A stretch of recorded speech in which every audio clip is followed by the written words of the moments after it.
नमस्कार, आपके साथ मैं हूं सुखवीर। आप देख रहे हैं आपका अपने चैनल भिवानी हलचल। सबसे पहले की नजर आज की न्यूज हेडलाइंस पर।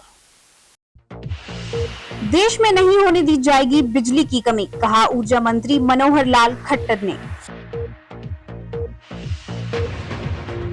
प्रदेश भर में 13 व 14 जून को आयोजित होंगी एचटेट परीक्षा। दादरी गेट और ढाणा रोड पर पानी का हाहाकार, विधायक आवास का किया घेराव।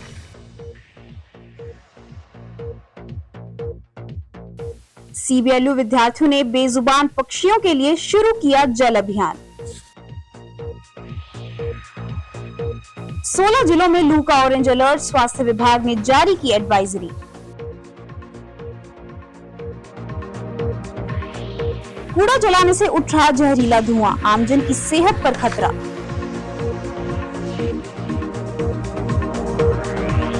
नीट पेपर लीक मामले के विरोध में गरजा भारतीय विद्यार्थी मोर्चा, प्रदर्शन कर सौंपा ज्ञापन।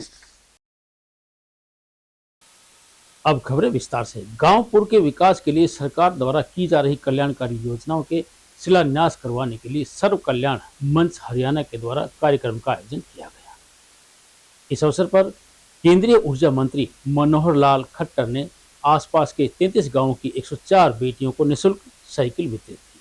वहीं ऊर्जा मंत्री ने सांसद धर्मवीर सिंह, हरियाणा के deputy speaker doctor Krishna Midda, विधायक कपूर सिंह वाल्मीकि के साथ गांव में 90 लाख रुपए की लागत से बनने वाले मल्टीपर्पज हॉल और लाइब्रेरी का शिलान्यास किया। हरियाणवी संस्कृति को बढ़ावा देने के उद्देश्य से सर्व कल्याण मंच हरियाणा द्वारा हरियाणा के ग्रामीण क्षेत्र से जुड़े पुराने रोजमर्रा के साधनों की एक प्रदर्शनी की स्टॉलें भी लगाई गई थी, जिनका अवलोकन केंद्रीय ऊर्जा मंत्री ने किया। इस मौके पर मनोहर लाल ने कहा कि प्रधानमंत्री नरेंद्र मोदी ने आह्वान किया है कि हमें तेल का प्रयोग सोच समझकर करना है।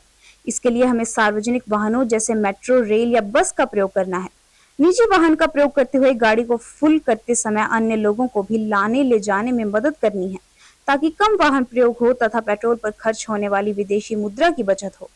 ऐसा करने से देश की ताकत बढ़ेगी तथा तेल पर निर्भरता में भी कमी आएगी। इस मौके पर उन्होंने यह भी कहा कि आम लोगों को सामाजिक कार्यों में अधिक से अधिक भाग लेना चाहिए। वहीं राजनीतिक लोगों को भी सामाजिक संस्थाओं का सहयोग करना चाहिए। इस मौके पर उन्होंने सर्व कल्याण मंच हरियाणा को 31 लाख रुपए देने की घोषणा भी की। वहीं इस मौके पर हरियाणा विधानसभा deputy speaker doctor Krishna Middha ने 21 लाख, भिवानी महेंद्रगढ़ से सांसद धर्मवीर सिंह ने 11 लाख रुपए संस्था को दिए जाने की घोषणा की।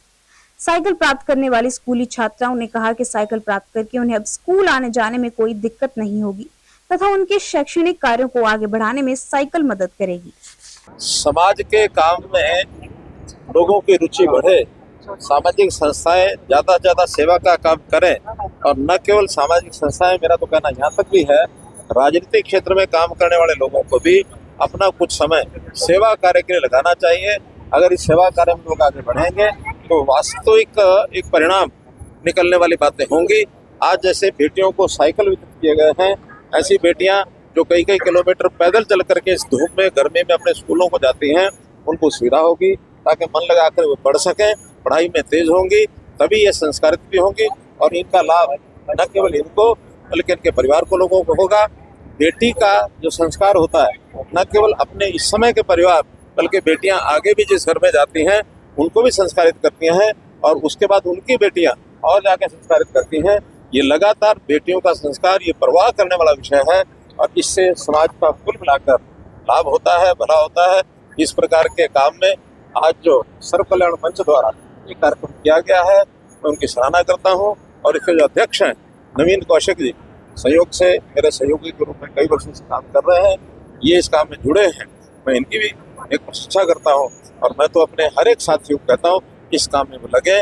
मैं स्वयं भी जितना समय मिलता है उतना अपना लोकसभा करनाल के क्षेत्र के लोगों के सहयोग और सहायता में करता हूँ। आज के साइकिल वितरण में साइकिलों की जो योगदान का काम है, ये हमारा एक ग्रुप है, सिग्मा ग्रुप, एक उद्योगपति है, उन्होंने इसमें सहायता की है, मैं उनको भी धन्यवाद करता हूँ। 13 व 14 जून को प्रदेश के 820 केंद्रों पर एस्टेट की परीक्षा का संचालन करवाया जाएगा। यह कहना है बोर्ड चेयरमैन डॉक्टर पवन कुमार शर्मा का। उन्होंने पत्रकारों को बताया कि तीनों लेवल्स की परीक्षाओं में लगभग 2,45,000 परीक्षार्थी परीक्षा देंगे। बोर्ड अध्यक्ष ने बताया कि जिन अध्यापकों की ड्यूटी जनगणना कार्य में लगी हुई है, उन्हें इस परीक्षा में ड्यूटी से मुक्त रखा गया है। परीक्षा के सफल संचालन के लिए बोर्ड प्रशासन तैयारियों में पूरी तरह से जुट गया है। हरियाणा प्रदेश में अध्यापक बनने के लिए जरूरी हरियाणा अध्यापक पात्रता परीक्षा HTET को लेकर हरियाणा विद्यालय शिक्षा बोर्ड ने परीक्षा की तिथियां घोषित कर दी हैं, जिसके बाद प्रदेश में शिक्षक बनने का सपना देख रहे लाखों युवाओं का इंतजार आखिरकार खत्म हो गया। पत्रकार वार्ता में हरियाणा विद्यालय शिक्षा बोर्ड चेयरमैन डॉक्टर पवन कुमार ने परीक्षा के शेड्यूल की विस्तृत जानकारी देते हुए बताया कि अभ्यर्थियों की सुविधा और व्यवस्था को ध्यान में रखते हुए परीक्षा को 2 दिनों में 3 अलग अलग सत्रों में विभाजित किया गया है। उन्होंने बताया कि 13 जून को सायकालीन सत्र में तथा 14 जून को प्रातःकालीन व सायकालीन सत्र में लेवल 1, लेवल 2 व लेवल 3 की परीक्षाएं करवाई जाएंगी। बोर्ड चेयरमैन ने बताया कि इस बार प्रदेश भर से करीबन 2,45,000 परीक्षार्थी HTET परीक्षा में बैठेंगे। इतनी बड़ी संख्या में अभ्यर्थियों के लिए पूरे हरियाणा में 820 परीक्षा केंद्र स्थापित किए गए हैं। सभी केंद्रों पर सुरक्षा और नकल रोकने के कड़े इंतजाम रहेंगे। उन्होंने कहा कि अत्यधिक गर्मी व लू के कारण परीक्षा केंद्रों पर पुख्ता व समुचित प्रबंध किए जाएंगे। इसके संदर्भ में आपको बताना चाहूँगा कि हरियाणा विद्यालय शिक्षा बोर्ड माननीय हाई कोर्ट उच्च न्यायालय के निर्देशानुसार जिस प्रकार से HTET की परीक्षा का आयोजन हर वर्ष करवाता आ रहा है, वर्ष 2025 की HTET परीक्षा अभी ड्यू थी, क्योंकि इसका कारण पीछे काफ़ी अपरिहार्य कारणों की वजह से परीक्षा का संचालन होना संभावित नहीं था। और अभी अभी शिक्षा निदेशालय से आज ही हरियाणा विद्यालय शिक्षा बोर्ड को यह निर्देश मिले हैं कि आप जून के महीने में 13-14 जून को यानी शनिवार और रविवार को HTET की परीक्षा जो है करवा सकते हैं। इसमें 2 कंडीशन साथ में और ध्यान में रखने की बात कही गई है। एक कंडीशन यह है कि सेंसस में जिन अध्यापकों की प्राध्यापकों की ड्यूटी लगी हुई है, उनको किसी भी प्रकार की कोई डिस्टर्बेंस इसमें ना होने पाए या उनके कार्य में बाधा ना किसी प्रकार की आने पाए। इसके अलावा दूसरी बात यह है कि जिस प्रकार से लू का प्रकोप आजकल है, इसकी भी जहाँ तक हो उसकी संभावना को ध्यान में रखा जाए। तो जहाँ तक 13-14 जून की बात डिसाइड की गई है हरियाणा विद्यालय शिक्षा बोर्ड द्वारा, शायद तब तक लू का प्रकोप भी कम हो जाएगा। जैसे कि हम अपनी एक जो आम भाषा में 9 तपा जो बोलते हैं, शायद वही 31 मई तक या 1-2 जून तक ही उसके बारे में सुनने को आया है।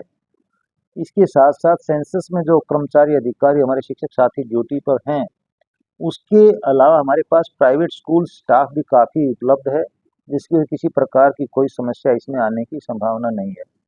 मैं साथ साथ में यह भी आपके माध्यम से बताना चाहूँगा, इस बार PSU एंड टू एंड सारा काम करने जा रही है, जिसमें हरियाणा विद्यालय शिक्षा बोर्ड ने माननीय सेक्रेटरी साहब जो हमारे हैं, उन्होंने जिस प्रकार के निर्देश दिए हैं, क्वालिटी एग्जाम की ध्यान में रखते हुए, सैनिटी परीक्षा की ध्यान में रखते हुए, इंटीग्रिटी ध्यान में रखते हुए PSU पूरी मुस्तैदी से अपने अनुभव के आधार पर इस काम को करेगी।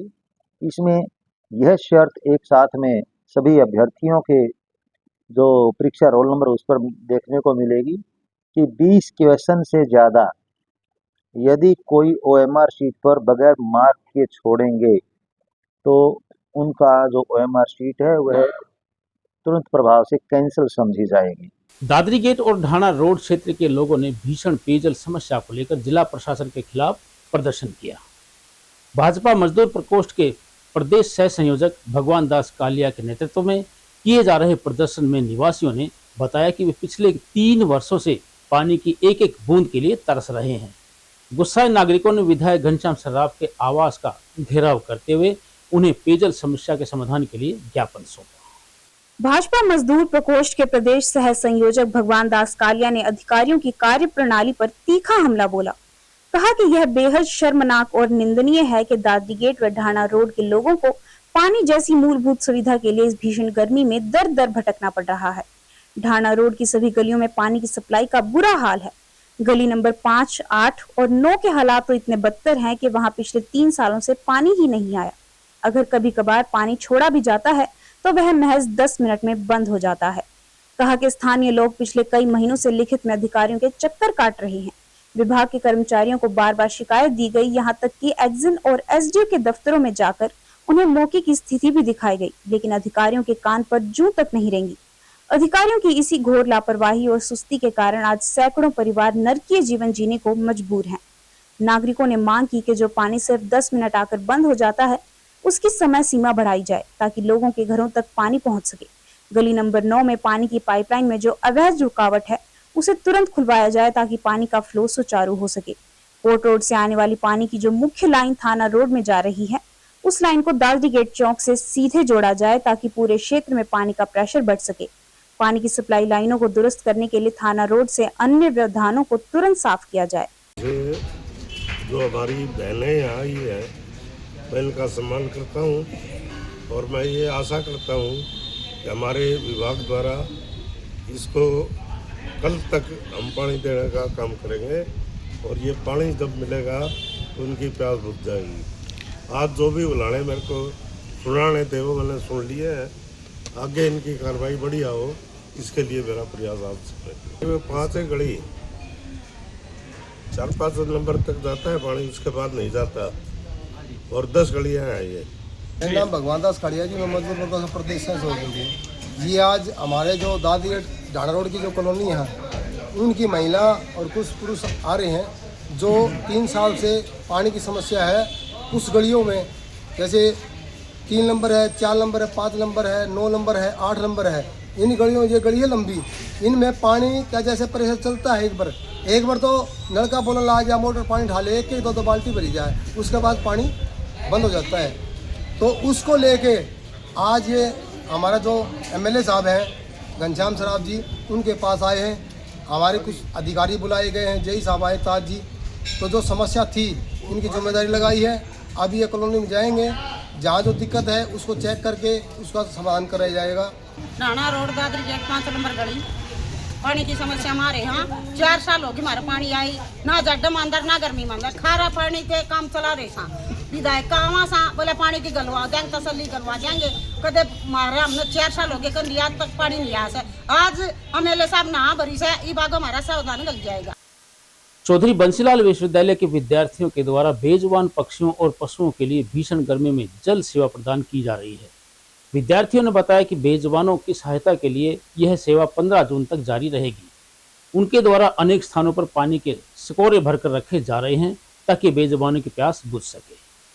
चौधरी बंसीलाल विश्वविद्यालय के हिंदी विभाग की डॉक्टर दीपक कुमारी ने कहा कि जल से ही जीवन है। मनुष्य अपने लिए तो कोई भी प्रबंध कर सकता है, लेकिन इन बेजुबान और बेसहारा पक्षियों के लिए कार्य करना हमें आत्मिक शांति प्रदान करता है। विश्वविद्यालय के कर्मचारियों ने भी इस अभियान में अहम भूमिका निभाई। विद्यार्थियों के अवकाश वाले दिन उनकी गैर मौजूदगी में उन्होंने सिकोरों तक पानी पहुंचाया तथा स्थानीय लोगों की भी जिम्मेदारी लगाई। इस अभियान की महत्वपूर्ण बात यह है कि पानी के सिकोरों को प्लास्टिक बोतल का पुनः उपयोग करके बनाया गया है। इस अभियान की महत्वपूर्ण थीम भी यही थी, प्लास्टिक का पुनर्चक्रण करके इससे दोबारा प्रयोग में लाया जाए। विद्यार्थियों ने यह संदेश दिया कि किस प्रकार हम वेस्ट वस्तुओं का सही प्रयोग कर सकते हैं। इस कार्यक्रम का आखिरी समय 15 जून है, लेकिन यह अभियान तब तक जारी रहेगा जब तक गर्मी का प्रकोप खत्म नहीं हो जाता। सर, मेरा नाम दिव्यांशी है, मैं इस यूनिवर्सिटी की छात्रा हूँ। मैं एमए इंग्लिश कर रही हूँ। सर, ये काफी अच्छा स्टेप है, ये सबको करना चाहिए क्योंकि सर अब गर्मी ज्यादा हो गई है और ये जो पशु पक्षी है जो भी है, ये इतने प्यासे मर रहे हैं और ये कहीं भी जगह पे देख लो कि कोई पक्षी मर रहा है तड़प के, मतलब उनको पानी नहीं मिल रहा। तो ये हमारी बहुत अच्छी पहल है, ये अच्छा इनिशिएटिव है। हम ये चाहते हैं कि हम और सभी को भी इसमें इंक्लूड करें ताकि हमारा ग्रुप अच्छा हो, मतलब अच्छा और बढ़ जाए। सर, मेरा नाम गुलशन है और हम सीबीएलयू यूनिवर्सिटी चौधरी बंसीलाल यूनिवर्सिटी के स्टूडेंट है और मैं मास्टर डिग्री करती हूँ इस यूनिवर्सिटी से। और हमने जो एक कैंप चलाया है जल से जीवन, इसकी शुरुआत हमने 19 अप्रैल से की थी और ये कैंप जब तक चलेगा जब तक 15 जून ना आ जाए, मीन्स जब तक मानसून ना आ जाए या जब तक गर्मी का प्रकोप ना चला जाए। हमने इसके अंडर जितने भी पशु पक्षी है उनको कोऑपरेट करने के लिए, ताकि उनके लिए क्या कुछ कर सकते हैं, इनिशिएटिव लिया है। और इसमें हमारी प्रोग्राम ऑफिसर ने भी हमें काफी सपोर्ट किया है और हमारे पेरेंट्स का भी काफी सपोर्ट किया है। इससे हमने स्टेप लिया है कि हम अपने साथ साथ अपने आसपास की भी सोसाइटी को कैसे मोटिवेट कर सकते हैं ताकि उनके अंदर भी जागरूकता बढ़े, हम बेजुबानों को कैसे हेल्प कर सकते हैं। और ये जो कैंप है हम आफ्टर अप्रैल स्टार्ट करने वाले थे, लेकिन हमने देखा कि एक चिड़िया थी जो गर्मी से झुलस रही थी और वो मर गई और फिर इसीलिए मैंने अपने ग्रुप में डिस्कस किया और ये कैंप अभी ही स्टार्ट करने की आवश्यकता है, बिकॉज हमारे 11 मई को एग्जाम थे, तो हमें लगा कि हम थोड़ा डिले कर देंगे इस कैंप को, इसीलिए हमने इस कैंप का इनिशिएटिव थोड़ा जल्दी उठा लिया। डॉक्टर दीपक कुमारी चौधरी बंसीलाल विश्वविद्यालय से आज मेरे साथ हमारे विश्वविद्यालय के एनएसएस के और अन्य विभागों के बहुत सारे छात्र मेरे पास आए हुए हैं और इससे पहले भी आए हैं। ये लगभग 1 महीने से हम जुड़े हुए हैं आपस में विद्यार्थियों के साथ। जैसा कि मनुष्य अपने लिए तो प्रबंध कर लेता है, मनुष्य अपने लिए हर सुख सुविधा जुटा लेता है, लेकिन हमारे आसपास जो वातावरण है, जो जीव जंतु है, पशु पक्षी हैं, वो बेजुबान है, अपने लिए कुछ नहीं कर पाते। ऐसे बेजुबानों के लिए जो पानी की कमी को देखते हुए, भीषण गर्मी को देखते हुए, इन विद्यार्थियों ने लगभग 100 जगह पानी के स्कोरों का प्रबंध किया है, पानी रखवाया है। और ऐसा नहीं कि वो रख के भूल गए हैं, बल्कि वो हर रोज उनमें ताजा पानी का प्रबंध करते हैं, ताजा जल भरते हैं। स्वास्थ्य विभाग ने प्रदेश के 16 जिलों में लू का ऑरेंज अलर्ट जारी करते हुए आम जन को भीषण गर्मी से बचाने के लिए एडवाइजरी जारी की है। इस बारे में मुख्य चिकित्साधिकारी रघुवीर सांडेले ने बताया कि प्रदेश के अधिकतर जिलों का तापमान 47 डिग्री सेल्सियस के पास पहुंच चुका है। उन्होंने नागरिकों से दोपहर 11 बजे से 2 बजे तक घर से बाहर नहीं निकलने की अपील करते हुए बाहर का खाना नहीं खाने तथा अधिक से अधिक मात्रा में शीतल जल पीने की सलाह दी। हरियाणा में तापमान 47 डिग्री सेल्सियस के पास पहुंच गया है। लू के चलते स्वास्थ्य विभाग ने एडवाइजरी जारी की है। सिविल सर्जन डॉक्टर रघुवीर सांडेले ने बताया कि प्रचंड गर्मी के मद्देनजर नागरिक अस्पताल में एक हाइपोथर्मिया रम स्थापित किया गया है। हालांकि फिलहाल ऐसा कोई मरीज आया नहीं है। उन्होंने कहा कि गर्मी से बचने के लिए बाहर के खाने का सेवन ना करें, ठंडे पेय पदार्थ लें। उन्होंने कहा कि यदि फिर भी कोई ज्यादा ही समस्या है तो हाइपोथर्मिया में कूलर, एसी लगाए गए हैं ताकि मरीज का सही इलाज हो। घर से बाहर निकलने समय सिर पर ढांप कर निकलने की सलाह भी दी। गर्मी का जो सीजन है मई जून खास करके जुलाई तक कई बार एक्सटेंड हो जाती है। इसमें खास करके जो बच्चे हैं और बूढ़े हैं उन्हें ज़्यादा सावधानी रखनी चाहिए। हम 11 से लेकर के 2 बजे तक बाहर ना निकले। अगर निकलना पड़ता है तो अपने शरीर को ढके और ज़्यादा से ज़्यादा फ्रूट डाइट लें। फ्रूट डाइट है, शिकंजी है, लस्सी है, दूध है, तरल पदार्थ ज़्यादा करें ताकि उसमें पानी की कमी ना हो। अगर फिर भी डिहाइड्रेशन और हाइपरथर्मिया हो जाता है तो अपने आप शरीर को साधारण पानी से गीला कर लें और हाइड्रोथेरेपी से अपने टेम्परेचर को काबू में करें। फिर भी लेट स्टेज में जहाँ पर कुछ इग्नोरेंस हो जाता है तो ये हाइपरथर्मिया लेटर ऑन जा करके अनकॉन्शियस हो जाती है, सीजर आ जाते हैं। लेकिन हमारे जो हर सीएचसी पर हमने एक रूम बना रखा है फर्स्ट एड का, उसमें कूलर लगा हुआ है या फिर एसी लगा हुआ है डिस्ट्रिक्ट लेवल पर, तो उसमें सारी सावधानी बरती गई है। और आपके द्वारा और पत्र जो प्रिंट मीडिया उसके द्वारा ये हम समय समय पर एडवाइजरी जारी करते रहते हैं कि अपने शरीर को ढक के रखें और ज़्यादा फ्रूट का सेवन करें, जिसकी वजह से हमारा कोई अभी तक हाइपरथर्मिया का कोई केस आया नहीं है। छोटे बच्चों का सबसे यही ज़्यादा है कि उनकी जो शरीर को ढक करके रखें, साथ ज़्यादा से ज़्यादा सूती कपड़े पहने, खास करके अपना जो शरीर के ऊपर जो हेड है, सिर है, उसको आप गमछा या फिर कोई तौलिया लगा करके रखें। भिवानी शहर के कचरा पॉइंटों पर एकत्रित किए गए कूड़े कचरे के ढेर में आग लगाना स्वास्थ्य एवं पर्यावरण दोनों के लिए खतरनाक साबित हो रहा है। इस बारे में डॉक्टर डी.के. आहूजा ने बताया कि जलने वाले कूड़े से निकलने वाले जहरीले गैस का प्रभाव सीधे हमारे फेफड़ों और हृदय पर पड़ता है। इसके अलावा कचरे से उठने वाली जहरीले धुएं से पर्यावरण बुरी तरह से प्रभावित होता है। नगर परिषद द्वारा डोर टू डोर कूड़ा उठाने के लिए टिप्पर, कचरा पॉइंटों से कूड़ा उठाने के लिए ट्रैक्टर ट्रॉली व शहर के वार्डों की साफ सफाई के लिए कर्मचारी तैनात हैं, जो प्रतिदिन साफ सफाई करते हैं और कचरे को 3 पहिया रेहड़ी में डालकर इकट्ठा करते हैं। ऐसे में कई बार देखने में आता है कि कर्मचारी कचरे को आग के हवाले कर देता है और कई बार राहगीर बीड़ी, सिगरेट आदि फेंक देता है, जो भीषण गर्मी में बारूद की तरह काम करती है। ज्येष्ठ माह में गर्मी भीषण एवं आग बरसाने वाली होती है, जिसमें काफी तेज रफ्तार से गर्म हवाएं व लू चलती है, जो एक तरह से झुलसा देने का काम करती है। ऐसे में कूड़े कचरे से आग लग जाना भयावह साबित होता है। Doctor DK. आहूजा सर्जन ने बताया कि खुले में कूड़ा कचरा जलाना राष्ट्रीय हरित अधिकरण के नियमों की उल्लंघना एवं दंडनीय अपराध है। कचरा जलाने से निकलने वाले कण एवं रसायन फेफड़ों एवं हृदय को नुकसान पहुंचाते हैं। नगर परिषद द्वारा सूखे और गीले कचरे को जलाने की बजाय खाद्य तैयार करके अपने घरों की बाग बगीचों में डालें। इसके साथ ही गीले व सूखे कचरे को अलग अलग करके नप की डोर टू डोर कूड़ा उठाने वाली टीपर गाड़ी में डालें। कूड़े करकट में आग लगने से हानिकारक तत्व निकलते हैं जो वायु, जल व भूमि प्रदूषण फैलाते हैं। कचरे में प्लास्टिक, पॉलिथीन व अन्य केमिकल युक्त सामान होता है जो आग लगने के बाद जहरीली गैस उत्पन्न करता है और वायुमंडल में फैलकर श्वास रोगियों के साथ साथ आमजन के लिए भी खतरा पैदा करता है। मैं सभी व्यक्तियों से आग्रह करूंगा कि वह जो है बाहर कूड़ा होता है उसमें आग ना लगाए। हर कूड़े का अलग तरह से निस्तांतरण करना चाहिए। जैसे कभी कभार प्लास्टिक का कूड़ा है, उसमें आग लगाने से बहुत हार्मफुल केमिकल्स, गैसेस वगैरह निकलती हैं। जैसे ही वो केमिकल्स निकलती है वो कार्सिनोजेंस होते हैं, जिससे शरीर में कई प्रकार के कैंसर होने की संभावना हो जाती है। तो कूड़े को अलग अलग करें। गीला कूड़ा अलग कचरा रहता है और सूखा कचरा अलग रहता है। जिसमें प्लास्टिक है उसको अलग तरीके से किया जाना चाहिए। मेरा सिर्फ सब लोगों से यही अनुरोध रहेगा कि इसके लिए हम पर्यावरण को भी सुरक्षित करेंगे। जैसे अगर कूड़ा जल जाता है, जलने के बाद उसमें एक लेयर बन जाती है जो केमिकल्स हो जाती है। अगर वो कूड़ा प्लास्टिक जला हुआ एनवायरनमेंट में एयर को खराब करता है, फिर उसके बाद सॉइल पॉल्यूशन का कॉज करता है और पानी में घुलने के बाद वो वाटर पॉल्यूशन करता है। तो एक तरीके से अगर कूड़ा अच्छी तरह से नहीं किया जाएगा तो वो हर प्रकार से तीनों चीजों को खराब करेगा। इससे भयंकर बीमारियां होने की संभावना हो जाती है। इसमें दमा, श्वास की बीमारी सबसे कॉमन है। प्लास्टिक के धुएं से कैंसर और कैंसर जैसी और अन्य प्रकार की बीमारियां होती हैं। और अगर ये सॉइल के अंदर जाके मिलता है तो हमारी जमीन की उर्वरकता को भी खराब करता है और उर्वरकता खराब होने के साथ साथ हमारे आने वाली जो फसल होती है उसके अंदर केमिकल्स आने शुरू हो जाते हैं। भारतीय विद्यार्थी मोर्चा ने नीट पेपर लीक मामले को लेकर एनटीए व सरकार के खिलाफ प्रदर्शन किया। प्रदर्शन कर रहे मोर्चा पदाधिकारियों ने कहा कि नीट परीक्षा के पेपर का लीक होना देश के लाखों विद्यार्थियों के भविष्य के साथ खिलवाड़ है। इस संबंध में उन्होंने राष्ट्रपति, प्रधानमंत्री व गृह मंत्री के नाम ज्ञापन भेजा। भारतीय विद्यार्थी मोर्चा के प्रदेश प्रभारी जगवीर दहिया ने कहा कि नीट पेपर लीक कोई साधारण प्रशासनिक लापरवाही या अनियमितता नहीं है।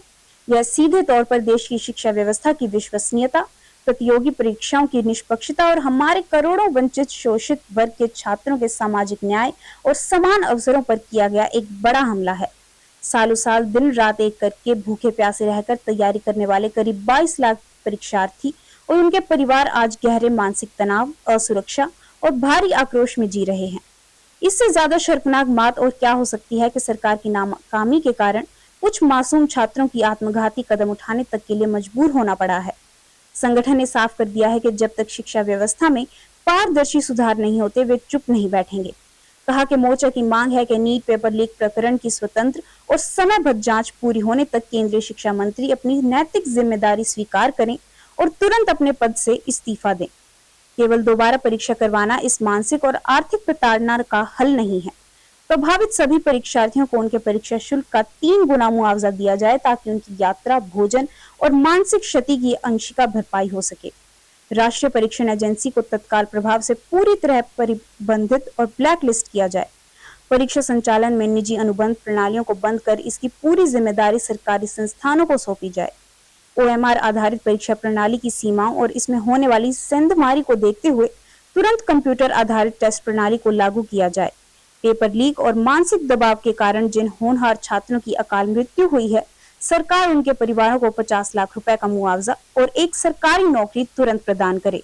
आज हमारा ज्ञापन जो है नीट परीक्षा जो 120 क्वेश्चन सेम जो आए थे उसको लेकर हमारा जो ज्ञापन है। हमारी जो मांगे जो हैं 120 क्वेश्चन मान लेते हैं कि आए हैं। कई जो बीजेपी के जो मंत्री हैं वो भी कह रहे हैं कि 120 क्वेश्चन आना कोई बड़ी बात नहीं है।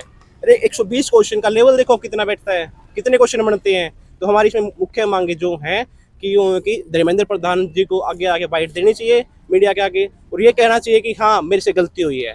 गलती हम एंटे की नहीं मान रहे, हम तो धर्मेंद्र प्रधान जी की मान रहे हैं क्योंकि उनके नेतृत्व में जो बातें हो रही कह देते हैं कि माननीय प्रधानमंत्री जी के नेतृत्व में हम विकसित भारत बनेंगे। कहाँ विकसित भारत बनेंगे जब 22 लाख बच्चों का पेपर आप अच्छे से कंडक्ट नहीं करा पा रहे हो और एक आप कहते हो कि हम विकसित भारत की तरफ बढ़ेंगे। आप रोजगार पे बात न करके दूसरे मुद्दे भटकाने का काम करते हैं। अभी पिछले दिनों हरियाणा के जो हमारे जो शिक्षा मंत्री हैं महिपाल टांडा साहब, उन्होंने कहा कि हम हिंदी, हमारी राष्ट्रभाषा हिंदी हमारी लागू करेंगे। भाई इंग्लिश भी तो बहुत बड़ा लेवल पे करती है। हम बाहर जाते हैं तो क्या हिंदी में बात करते हैं किसी कंट्री में। तो हम आज इस विभिन्न मुद्दों के लेकर आए हैं। इसमें सबसे हमारा मुद्दा है कि नीट की जो परीक्षा जो हुई है जिसमें 17 लोगों ने सुसाइड किया है उनके लोगों को उचित मुआवजा दिया जाए। हालांकि मुआवजे से कुछ होना नहीं है, बट फिर भी कुछ हद तक आर्थिक सहायता मिलेगी और हमारा और मुद्दे भी काफी हैं जो हमारे साथी विस्तार से बताएंगे। संयोजक सिद्धांत मौर्य जी हैं और जो इसके संरक्षक है बामसेफ के राष्ट्रीय अध्यक्ष वामन मेश्राम जी। तो आज पूरे देश भर के 625 जिलों में आज ये ज्ञापन का कार्यक्रम भारतीय विद्यार्थी मोर्चा के द्वारा दिया जा रहा है, क्योंकि वर्तमान में जो देखा जा रहा है कि नीट का पेपर अभी कैंसिल हुआ, 3 मई को पेपर था और अभी वो कैंसिल करके अभी 21 जून का फिर से रख दिया गया। तो मैं ये कहना चाहता हूँ कि जो बच्चे लाखों की संख्या में पूरे देश भर के अंदर इस पेपर की तैयारी करते हैं, लाखों रुपए कोचिंग पर खर्च करते हैं, उनका समय भी बर्बाद होता है, पैसा भी बर्बाद होता है और सब कुछ होने के बाद इस पेपर को लीक कर दिया जाता है। और पेपर लीक करने वाले जो लोग जब उनका देखते हैं तो उनके जो तार है वो बीजेपी के लोगों से मिलते हैं। तो मतलब सरकार जो है जानबूझ कर ये बदमाशी कर रही है, छात्रों के भविष्य को बर्बाद करने का काम कर रही है और बच्चों को भी बर्बाद करने का काम कर रही है। और अंत में एक नजर फिर से आज की न्यूज हेडलाइंस पर। देश में नहीं होने दी जाएगी बिजली की कमी, कहा ऊर्जा मंत्री मनोहर लाल खट्टर ने। प्रदेश भर में 13 व 14 जून को आयोजित होंगी एचटेट परीक्षा। दादरी गेट और ढाणा रोड पर पानी का हाहाकार, विधायक आवास का किया घेराव।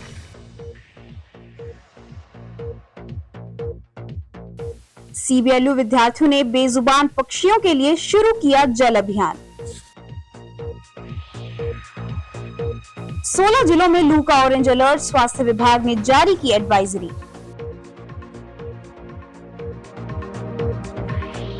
कूड़ा जलाने से उठ रहा जहरीला धुआं, आमजन की सेहत पर खतरा।